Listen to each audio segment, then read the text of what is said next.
ગોંડલના ભગવતપરા વિસ્તારમાં શેરીની અંદર એક સમાજના બે પરિવારો વચ્ચે હિંસક ઝઘડો થયો અને આ ઘટનામાં એક વ્યક્તિની હત્યા થઈ ગઈ અને કેટલાક લોકોને ઈજા પહોંચી. આજે લોહિયાળ જંગ ખેલાયો છે, તેના કારણે ગોંડલ પોલીસ દોડતી થઈ છે. ત્યારે શું સમગ્ર મામલો છે, વિગતે વાત કરીએ. વૈષ્ણવજન તો તેને કહીએ જે પીડ પરાઈ જાનાને રે. નમસ્કાર દર્શક મિત્રો, નવજીવન ન્યૂઝમાં આપનું સ્વાગત છે. હું છું ફૈઝાન. હાલ દેશભરમાં મકર સંક્રાંતિના પર્વની હર્ષોલ્લાસ સાથે ઉજવણી થઈ રહી છે. ત્યારે રાજકોટ જિલ્લાના ગોંડલ તાલુકાના ભગવતપરા જે શેરી વિસ્તાર આવેલો છે, એક જ સમાજના બે પરિવાર વચ્ચે જે મકર સંક્રાંતિના પર્વને લઈને ધાબે ચડવા બાબતે વિવાદ થયો હતો, બોલાચાલી થઈ હતી.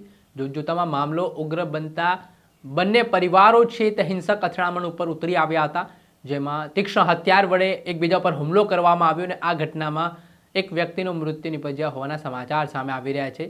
આના કારણે પોલીસ પણ દોડતી થઈ છે.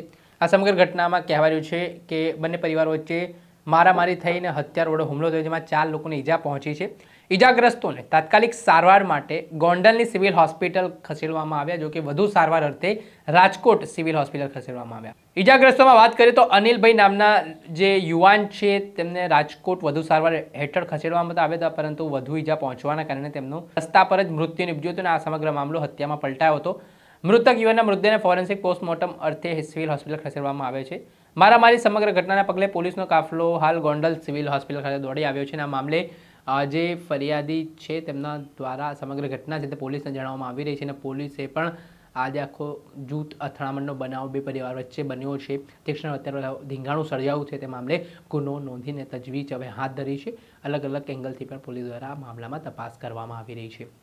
દર્શક મિત્રો, આવી જ ક્રાઇમથી જોડેલી સ્ટોરી આપના સુધી પહોંચાડતા રહીશું. આવા જ અવનવા વિડીયો જોવા માટે નવજીવન ન્યૂઝ જોતા રહો. વૈષ્ણવજન તો તેને કહીએ જે